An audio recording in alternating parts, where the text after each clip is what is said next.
Okay, so choice. We all think we love it, right? I mean, freedom, options, like the ability to just make your life perfect sounds pretty good. Yeah. But like, what if I told you that like sometimes more choices actually make us like less free? That's what we're going to dive into today. The paradox of choice. I like it. And we are going to be unpacking Barry Schwartz's work on this, specifically his ideas in this YouTube video that you shared. Yeah. So are you ready to kind of explore why that overwhelming feeling when you're like staring at 50 different kinds of peanut butter in the aisle at the grocery store might be pointing to something much deeper? It's so fascinating, right? Because we think, more choices, more freedom, more happiness. Yeah. But Schwartz really kind of flips that on its head. Yeah. And shows how all these options can really backfire on us and leave us feeling stressed and dissatisfied and even like paralyzed. Frozen. Yeah. By indecision. Totally. Okay, so let's like get into the nitty-gritty of how this works. Yeah. Schwartz talks about two different decision-making systems in our brains. Yeah. System 1 and System 2, right? Exactly. System 1 being that like really quick gut feeling. Yes. And then System 2 being the much more like deliberate analytical one. Precisely. And it's that system, too, that really thoughtful analytical system that gets so overloaded when we're faced with too many choices. Makes sense. Because every time you add in another option, you're adding in another layer of, well, do I want this one or this one? Yeah. And comparison and potential regret. And it's no wonder we just feel so drained. Right. Yeah. Like that explains why I end up just grabbing the closest cereal box when I'm staring at an entire aisle of options at the grocery store. Yeah. So this mental exhaustion from making all these decisions is what he calls decision fatigue. Exactly. Decision fatigue. It's like a muscle getting tired after a workout. And as we go throughout our day making more and more decisions, our capacity for making good choices really diminishes. And so we either become impulsive and just grab whatever's easiest, or we just avoid making a decision altogether. And that can have like some serious consequences. It can. Right. I mean, he talks about a study on parole judges. Yes. Which I found really interesting. Oh, absolutely. That study is like a powerful illustration of decision fatigue in action. So researchers, they found that judges were way more likely to grant parole earlier in the day. Interesting. And then as the day went on, they made more and more decisions and their mental energy was just depleted. And they defaulted to the easier option, which was denying parole. Oh, wow. Yeah. So that's like a very stark reminder of how our decision making can be influenced by things we might not even like realize are happening. Absolutely. But let's like bring it back to the everyday choices. Yes. What we're talking about. Yeah. He mentions an experiment about jam. Yes. That really drives the point home, I think. Right. You're talking about Sheena Iyengar's famous jam study. Yeah. Kind of a classic example of choice overload. So, they set up a tasting booth, and there were two different displays of jam. Okay. One had 24 varieties. Wow. And the other one only had 6. Okay. And what they found was that while more people stopped by the booth with the larger selection, oh, interesting, they were actually far less likely to buy anything. Really? Those who were faced with only 6 choices, they were 10 times more likely to actually walk away with a jar of jam. Wow. Yeah. So even though there's like that initial, more options. Right. That doesn't actually translate into action or even satisfaction. Exactly. Yeah. And I know I've definitely like had that experience online where I'll add a bunch of stuff to my cart. Yes. And then I'm like, this is too much. Right. And I abandon it. Yeah. That's choice overload in a nutshell. We're drawn to the abundance, but then it paralyzes us when it comes to actually making a decision. Right. And think about how this plays out in other areas of our lives, not just shopping. Yeah. Like dating apps, streaming services, career paths. It's everywhere. Right. We're constantly bombarded with options, and it feels like a double-edged sword. Yeah. It really makes you question that whole idea of more is better, doesn't it? It really does. So if this abundance of choice isn't actually like a good thing, right? What does Schwartz suggest? Yeah. How are we supposed to approach decisions in a way that's actually going to make us feel better and less stressed? Well, that's where things get really interesting. Okay. So he introduces this concept of satisficing. Satisficing, yeah. It's essentially choosing something that's good enough rather than endlessly searching for the absolute best. So it's not about like settling. Right. It's just recognizing that maybe perfect doesn't exist. Right. And good enough is actually like pretty great. Exactly. And what's really fascinating is that research actually shows that people who practice satisficing tend to be happier overall. They make decisions faster, they experience less regret, and they just generally feel more content with their choice. That makes a lot of sense. Yeah. Yeah, I can definitely see how constantly striving for the best could be like a recipe for anxiety. Totally. Yeah. But what I'm really curious about is this idea that having more choices actually creates an illusion of freedom. Right. Because that seems kind of counterintuitive, but he brings in some like really big names from like existential philosophy. He does. To back this up. Yeah. Like Jean-Paul Sartre. And Sartre and Kierkegaard. Yeah. And that's where that feeling of being trapped by choice really starts to like resonate on like a deeper level. Yeah. So Sartre, with his concept of radical freedom, argued that we're condemned to be free. Condemned to be free. Meaning that, like every choice we make defines who we are. And that burden of responsibility for like shaping our own lives can be incredibly overwhelming. So instead of feeling liberated by all these options, you end up feeling trapped by the pressure to make the right choice. Yes. The choice that's going to lead to like the perfect life, the perfect version of yourself. Exactly. And Kierkegaard, another really influential existentialist, he described this as the dizziness of freedom. Dizziness of freedom. It's that feeling of being paralyzed by the sheer number of possibilities. Like you're standing at the edge of a cliff and you're too afraid to take a step in any direction. Yeah. Because every direction feels equally terrifying and exhilarating. Oh, wow. Yeah, I can relate to that. Right. Sometimes the more options I have, the harder it is to just pick something. Yes. It's like all that potential actually creates this paralysis. Yeah. And that paralysis, that feeling of being overwhelmed by choice, can have some pretty significant psychological consequences. Okay, like what? Well, we start to second guess ourselves. We overanalyze every detail, and we fall into that trap of comparing ourselves to others, thinking, oh, am I missing out on something better? Right. So it's not just about making the right decision. Yes. It's about dealing with the fallout of potentially making the wrong one. Exactly. The FOMO, the self-doubt, like that's a lot. It's exhausting. Yeah. It is. It really is exhausting. And it's not even just like a personal thing, you know? Yeah. Like it plays out on a bigger societal level too. Oh, interesting. Okay. Yeah, Schwartz talks about this idea of choice architecture. Choice architecture. Yeah, basically how the way that choices are presented to us can actually influence our, like a lot of times without us even realizing.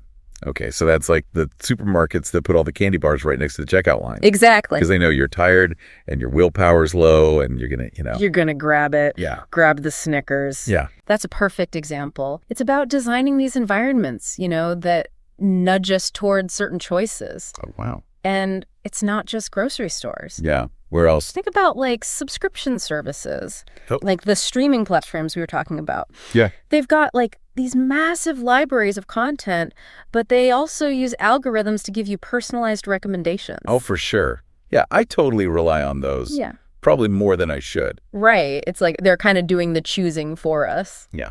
Which is like helpful, but also a little creepy. Right. It's like on the one hand, it saves you from having to sort through like a zillion different options. Yeah. But then it's like, who's really in control? Me. Right. Or the algorithm. Yeah. It's like we're like outsourcing our decision-making to technology, which is like, great. Convenient, but yeah. But a little scary too. A little bit, yeah. So is that something that Schwartz like sees as a problem? Or is it just kind of like an inevitable part of how we're going to make choices, now that everything's digital? I mean, he definitely acknowledges the potential downside. Like the concern is that we become so reliant on these algorithms, these like pre-selected experiences, that we kind of lose the ability to actually make choices for ourselves. Oh, wow. So we end up in these like filter bubbles. Yeah, filter bubbles, echo chambers. We only see the stuff that we already like and agree with. Yeah. And so, it can really limit our growth and our understanding of the world. Oh, yeah. It makes me think about social media, like where you only see stuff from people who already think like you. Exactly. And it ties back into that illusion of freedom we were talking about. Oh, right. Yeah. We might think we have all these choices, but really a lot of times those choices are being narrowed down for us. Yeah. By these forces that we don't even realize are acting on us. So it could be algorithms. It could be like marketing tactics. It could even be like societal pressure. Exactly. It's like that scene in The Matrix, where Morpheus offers Neo the red pill or the blue pill. Yes. Like you have a choice, but the choices are like presented in a way that already shapes how you think about them. Right. That is such a good analogy. Yeah. And it really highlights how important it is to be aware of these like hidden influence. Yeah. These choice architectures that are kind of working behind the scenes so that we can make, better, more informed decisions for ourselves. Okay, so how do we actually do that? Like how do we become more savvy? Right. Like more critical thinkers about the choices that we're making, especially when it feels like everyone's trying to, push us in a certain direction. Yeah, I think a big part of it is just paying attention, Noticing when you're feeling that overwhelm, when there are just too many, or when something just seems a little too good to be true. Right. And just ask yourself, like, okay, who benefits from me making this choice? Right. What are their motivations? Why are they presenting it to me this way? So it's about being more mindful, more skeptical, more like willing to question, like not just taking things at face value, but really like digging a little deeper. Exactly. And it's about remembering that you always have a choice. You can opt out. You can say no. Yeah. You can create your own path, even if it's different from what everyone else is doing. I love that. It's like reclaiming that power, like that freedom to choose, right, even when it feels like the choices are being made for you. Yeah. And it's remembering that sometimes true freedom comes from setting your own boundaries, defining your values and making choices that actually align with those values, even if it means you have fewer options. That actually reminds me of something you were saying earlier about how choice overload can affect our relationships. Yes. Especially with online dating. Yeah. It seems like those apps are kind of designed to maximize choice. Like, right, here's an endless stream of potential matches. Right. But could that actually be making it harder to find like a real connection? It's a good question. And Schwartz actually talks about this a lot. Okay. He argues that, that constant swiping, that always looking for the next best thing, it can actually stop us from really investing in one person. Oh, interesting. It creates this like fear of missing out, like, oh, maybe there's someone better just around the corner. Yeah. And then it becomes hard to commit to actually building something real with someone. Right. It's like we're stuck in this like constant browsing mode. Yes. Always looking, but never finding. Always looking, never finding. And I feel like that like spills over into other areas of our lives too. It's like, you're a tourist in your own life. Yeah. Just passing through, but never really settling in anywhere. Whoa, I love that analogy, the tourist. Yeah. Yeah, it's that sense of detachment, like you're never really fully present. Yeah. Yeah. And you're right. It can affect so many parts of our lives. We become like collectors of experiences instead of creators of meaning. So how do we like shift out of that tourist mindset and start, actually building a life that feels like more grounded, more meaningful, more truly ours? Right. Is it just about making fewer choices, or is it like something deeper than that? I think it's about like shifting our focus, from quantity to quality. Right. Instead of like always trying to get the most options possible, maybe it's about like, figuring out which choices actually feel good to us. Yes. The ones that connect with our values and like our passions. Exactly. You've got it. It's about finding those things that really light us up. Yeah. Yeah. And Schwartz, he actually talks about the importance of intrinsic motivation. So like doing things just because they're meaningful to us. Right. Not because someone's going to give us a reward or because society says we should be doing them.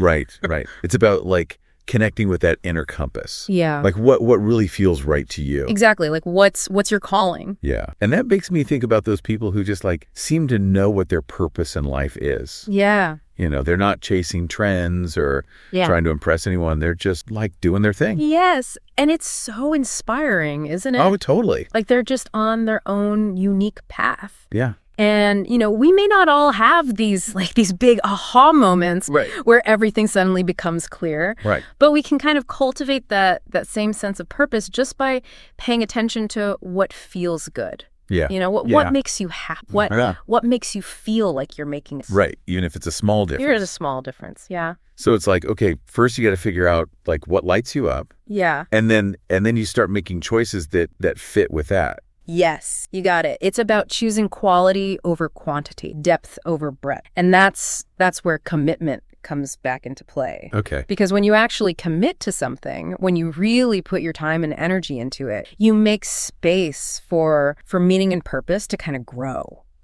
It's like planting a seed and then and then like taking care of it. Yes. And watching it bloom into something beautiful. Exactly. Yeah. You know, if you just keep throwing seeds everywhere, nothing's ever going to have a chance to really grow. Right. Yeah.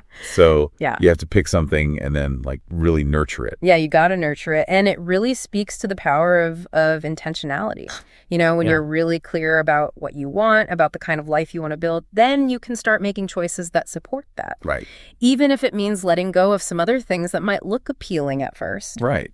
And that can be a really hard thing to do. It can. Especially when, you know, we're constantly told to like keep our options open and never settle. Right, right. But he's saying that real freedom doesn't come from having unlimited options. Exactly. It comes from making a choice and committing to a path, even if it means giving up some other possibilities. So it's about like accepting that saying yes to one thing means saying no to something else. Yes. It's about making those trade-offs, you know, really intentionally. Yeah. Recognizing that every choice has a cost. Right. There's always an opportunity cost. Yeah. And when you really become aware of that, it can actually be super freeing. Okay. Yeah, it lets you let go of that fear of missing out. Right. That feeling that you're always sacrificing something better. Yeah. Because when you choose with intention, you know, when your choices line up with what you really care about, you can move forward with a lot more clarity and purpose. You know, I'm also curious about gratitude. Oh, yes. He talks about that a little bit in the video. He does, yeah. Like how focusing on what we already have can like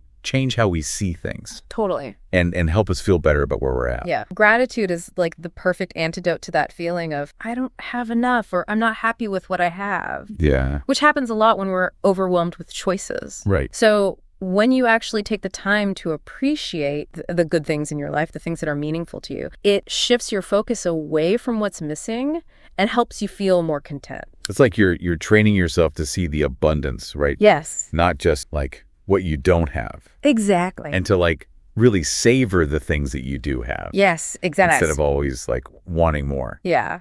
And I think when you can make that shift, it becomes easier to let go of that anxiety about making the right choice. Yeah. You know, because you're not coming from a place of fear or scarcity anymore. Right. Okay. Yeah. Gratitude helps you make decisions from a more peaceful, like abundant place. And that can make a huge difference in how you feel about the choice. I love that. Yeah. This has been such a great conversation. It has. I feel like I'm really starting to get like how this whole paradox of choice thing is showing up in my own life and how I can start making like more intentional decisions that will actually make me feel good. That's great to hear. Yeah. You know, it's been really fun diving into these ideas with you. Yeah, me too.